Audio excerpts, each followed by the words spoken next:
10 साल बाद ट्रेन में मिले तलाकशुदा पति पत्नी। लखनऊ जंक्शन से स्पेशल ट्रेन दिल्ली के लिए रवाना होने वाली थी।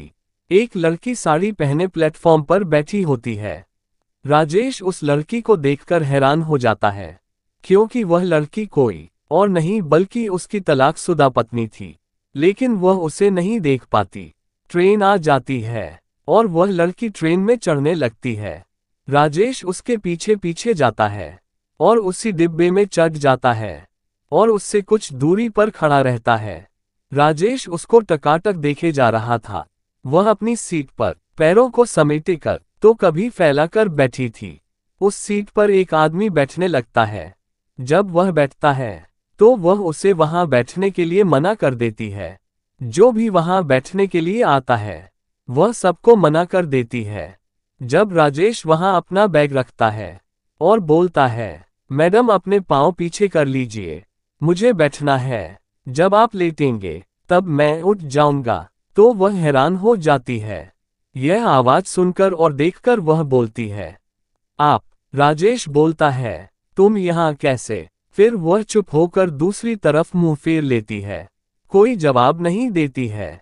दोबारा से राजेश बोलता है, बताओ तो तुम कहाँ जा रही हो? लता बोलती है, दिल्ली जा रही हूँ, अपने भाई के पास, मुझे कुछ काम है। और आप? मैं अपने बिजनेस के काम से दिल्ली जा रहा हूँ। बिजनेस? लता बोलती है, हाँ बिजनेस, मैं अपना बिजनेस करता हूँ। मैं अब पहले जैसा नहीं रहा हूँ। मैंने अब शराब छोड़ दी है। तुम्हारे जाने के बाद सब कुछ छोड़ दिया। मैं बहुत बदल चुका हूँ। एक अच्छा जीवन बिता रहा हूँ। लता बोलते, अच्छा हो राजेश, और तुमने शादी कर ली? नहीं, वह अपना नाम में सर हिला देती है। दोनों खामोश हो जाते हैं और एक दूसरे को देखने लगते हैं। लता अपनी नजर चुरा कर दूसरी तरफ देखने लगती है। उसके मुंह पर खिड़की से हवा आ रही होती है, जो उसके चेहरे पर बालों की लटाया लहराती है।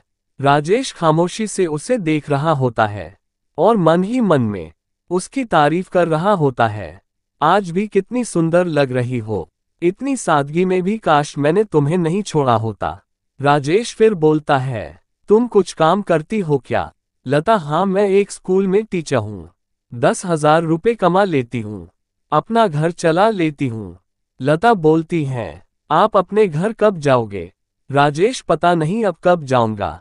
क्यों? लता बोलती है, तभी कुल्फी वाला आ जाता है। राजेश बोलता है, क्या कुल्फी खाओगी? नहीं। क्यों? तुम्हें तो बहुत पसंद थी। फिर क्यों नहीं खाओगी? ऐसे ना मत करो यार, खा लो, पता नहीं फिर कभी मिले या ना मिले।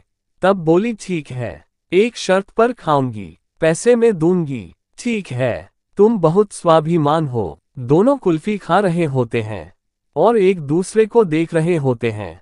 राजेश बोलता है, मैं बहुत अकेला हूँ, माँ भी नहीं रही। लता बहुत दुखी हो जाती है, क्योंकि उसकी माँ उसे बहुत प्यार करती थी। फिर वह बोलता है, रोज रोती थी और तुम्हें याद करती थी। बोलती थी बहू को घर ले आओ, पर उन्हें कैसे समझाता? तलाक के बाद बहुएं घर नहीं आती। लता, तुम भाई के पास रहने जा रही हो?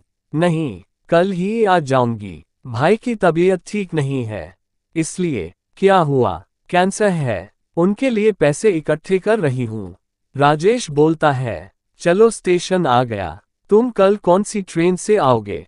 किस टाइम है ट्रेन? बोलती है, रात 9 बजे। ठीक है, मैं भी आऊंगा, 2 टिकट ले लूंगा। राजेश को कुछ दिन वहीं में ही रुकना था, लेकिन वह अपनी पत्नी के साथ कुछ खास पल बिताना चाहता था। 10 साल साथ रहे और एक रात में 10 साल का सफर पूरा न होना था। दोनों एक दूसरे से बहुत बातें करना चाहते थे। उनके मन में बहुत सवाल और जवाब थे। अगले दिन राजेश स्टेशन आ गया था।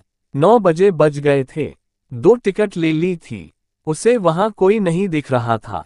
ट्रेन चलने वाली थी। वह बहुत दुखी हो रहा था, मानो उसका कुछ टूट गया हो, खो गया हो। वह अंदर ही अंदर बहुत घूट रहा था। वह अंदर अंदर बहुत टूट रहा था। वह बहुत दुखी हो गया और रोने लगा। ऐसे रोने लगा जैसे उसकी आत्मा उसका साथ छोड़ रही हो।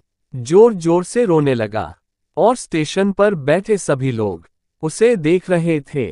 तब वह किसी की परवाह नहीं कर रहा था, रोता रहा। रोता रोता नीचे बैठ गया।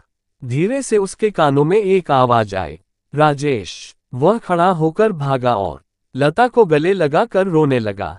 दोनों जोर जोर से अपना दर्द ब्याह कर रहे थे, रो रहे थे। रोते रोते राजेश बोला, मुझे लगा तुम नहीं आओगी। मैं बहुत दुखी हो गया था। तुम मेरे पास वापस आ जाओ प्लीज। मैं सुधार गया हूँ। हाथ जोड़ने लगा। हाथ जोड़कर खड़ा हो गया। लता ने कहा, मेरी तरफ देखो। लता ने अपने सिर पर से साड़ी का पाल्ला हटाया। वह देख हैरान हो गया। लता ने मांग में सिंदूर लगा रखा था। वह खुश हो गया और फिर गले लग गया। लता बोली, मुझे पता था आप यही बोलोगे, इसलिए मैंने कल ही सोच लिया था। अब मैं अकेले सफर नहीं करना चाहती। सफर करते करते मैं थक चुकी हूँ। अब आपके साथ सफर करना चाहती हूँ। अपना हमसफर बनकर चलना।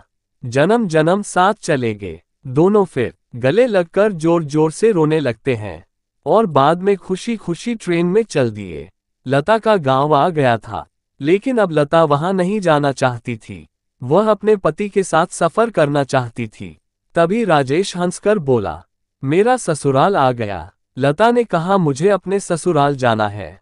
दोनों हंसने लगे और खुशी खुशी अपने घर चले गए।